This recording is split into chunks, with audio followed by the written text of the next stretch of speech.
Hi friends, ಬನ್ನಿ garlic sweet corn ಮಾಡೋಣ. ತುಂಬ ಟೇಸ್ಟಿಯಾಗಿರುತ್ತೆ. ಇದು ಸ್ನ್ಯಾಕ್ಸ್ ಟೈಮ್ ಮಾಡ್ಕೊಬೋದು, ತುಂಬ ಚೆನ್ನಾಗಿರುತ್ತೆ ಫ್ರೆಂಡ್ಸ್. ಈವ್ನಿಂಗ್ ಟೈಮ್ ಟೀ ಟೈಮ್ಗೆ ಸ್ಪೈಸಿಯಾಗಿ ಟೇಸ್ಟಿಯಾಗಿರುತ್ತೆ. ನಾನು ಸ್ವೀಟ್ ಕಾರ್ನ ಕಟ್ ಮಾಡಿಕೊಂಡು ಈ ಥರ ಪೀಸ್ಗಳಾಗಿ ಕುಕ್ಕರಲ್ಲಿ ಒಂದು ಸಾಲ್ಟ್ ಹಾಕಿ ಒಂದು ವಿಸಿಲ್ ಬೇಯಿಸ್ಕೊಂಡಿದ್ದೀನಿ. ಇದೊಂದು ವಿಸಿಲ್ ಚೆನ್ನಾಗಿ ಉಪ್ಪು ಇದಕ್ಕೆ ಸ್ವಲ್ಪ ಹಾಕ್ಕೊಂಬಿಡೋಣ.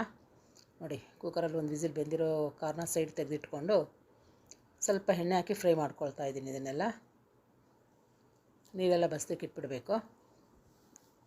ನಂತರ ಇದನ್ನು ಒಂದೆರಡು ಸ್ಪೂನ್ ಎಣ್ಣೆ ಹಾಕಿ ಫ್ರೈ ಮಾಡ್ಕೋಬೇಕು, ಹಸಿ ವಾಸನೆ ಹೋಗೋವರೆಗೂ. ಬೆಂದಿರೋದ್ರಿಂದ ಬೇಗ ಫ್ರೈ ಆಗುತ್ತೆ. ಇದು 1 ಸ್ಪೂನ್ ಎಣ್ಣೆ ಹಾಕ್ಕೊಂಡಿದ್ದೀನಿ. ಫ್ರೈ ಮಾಡ್ಕೊಂಡಾದಮೇಲೆ ಇದೇ ಕಡಾಯಿಗೆ ಗಾರ್ಲಿಕ್ಕು ಸಣ್ಣದಾಗಿ ಕಟ್ ಮಾಡ್ಕೋಬೇಕು. ಈ ಗಾರ್ಲಿಕ್ ಎಷ್ಟು ಹಾಕಿದ್ದೀನಿ ಅಂದರೆ ಇದಕ್ಕೆ ಒಂದು 3 ಬೆಳ್ಳುಳ್ಳಿ, ಫುಲ್ ಬೆಳ್ಳುಳ್ಳಿನ ಸುಲ್ಕೊಂಡು ಚಿಕ್ಕ ಚಿಕ್ಕ ಪೀಸ್ ಕಟ್ ಮಾಡ್ಕೊಂಡಿದ್ದೆ. ಗಾರ್ಲಿಕ್ ಫ್ಲೇವರ್ ಚೆನ್ನಾಗಿ ಬರಬೇಕು ಅಂದರೆ ಒಂದು 3 ಆದರೂ ಹಾಕಬೇಕು ಫ್ರೆಂಡ್ಸ್, ಒಂದು ದೊಡ್ಡ ಜೋಳಕ್ಕೆ. ನೋಡಿ, ಈ ಥರ ಫ್ರೈ ಮಾಡಿ ತೆಗೆದಿಟ್ಕೊಂಡ್ಬಿಡೋಣ.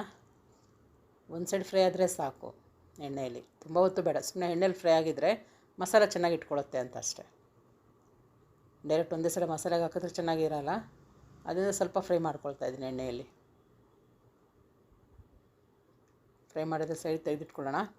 ನೋಡಿ, ಒಂದು ಸ್ಲೇಸಷ್ಟು ಬೆಣ್ಣೆನ ಹಾಕ್ತಾಯಿದ್ದೀನಿ. ಹೇಳಿದ್ನಲ್ಲ, 3 ಬೆಳ್ಳುಳ್ಳಿ ಸುಲ್ಕೊಂಡಿದ್ದೆ.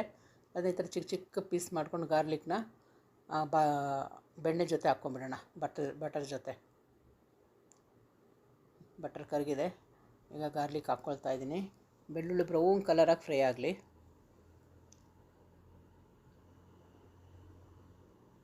ನೋಡಿ, ಇದಕ್ಕೆ green chilli sauce, red chilli sauce, tomato ketchup, ಆಮೇಲೆ ಚಿಲ್ಲಿ ಫ್ಲೆಕ್ಸು, ಒರಿಗೆನೋ, ಸ್ವಲ್ಪ ಸಾಲ್ಟ್ ಹಾಕ್ಕೊಳ್ಳೋಣ. ಆಗಲೇ ಹಾಕಿದ್ನಲ್ಲ ಬೇಯಕ್ಕೆ, ಈಗ ಸ್ವಲ್ಪ ಸಾಕು ಸಾಲ್ಟು. ಆಲ್ರೆಡಿ ಅದರಲ್ಲಿ ಉಪ್ಪಲ್ಲಿ ಬೆಂದಿರೋದ್ರಿಂದ ಸ್ವಲ್ಪ ಸಾಲ್ಟೇಗೆ ಇರುತ್ತೆ. ಈ ಖಾರ ಜೊತೆ ಸ್ವಲ್ಪ ಸಾಲ್ಟ್ ಹಾಕ್ಕೊಳ್ಳೋಣ. ಎಲ್ಲ ಥರ ಮಸಾಲೆ ಸಾಸುಗಳು ಹಾಕ್ತಾಯಿದ್ದೀನಿ. ತುಂಬ ಚೆನ್ನಾಗಿರುತ್ತೆ. ನೋಡಿ, ನೀವು ಒಂದು ಸಲ ಟ್ರೈ ಮಾಡಿ ಫ್ರೆಂಡ್ಸ್. ಸ್ವಲ್ಪ ಸಾಲ್ಟ್ ಹೇಳಿದ್ನಲ್ಲ, ಇಷ್ಟೇ ಸಾಕು. ಆಗಲೇ ಬೇಯಕ್ಕೆ ಹಾಕಿದ್ದೀನಿ. ಚಿಲ್ಲಿ ಫ್ಲೇಕ್ಸ್ ಒಂದು ಅರ್ಧ ಸ್ಪೂನಷ್ಟು, ಒರಿಗೆನೋ ಅರ್ಧ ಸ್ಪೂನಷ್ಟು.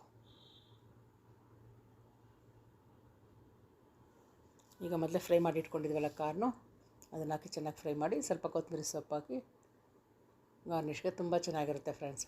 ಟೀ ಟೈಮ್ಗೆ ಮಕ್ಕಳಿಗೆ ಈ ಥರ ಕೊಡೋಕ್ಕೆ ತುಂಬ ಚೆನ್ನಾಗಿರುತ್ತೆ. ನೀವು ಒಂದು ಸಲ ಟ್ರೈ ಮಾಡಿ ಫ್ರೆಂಡ್ಸ್.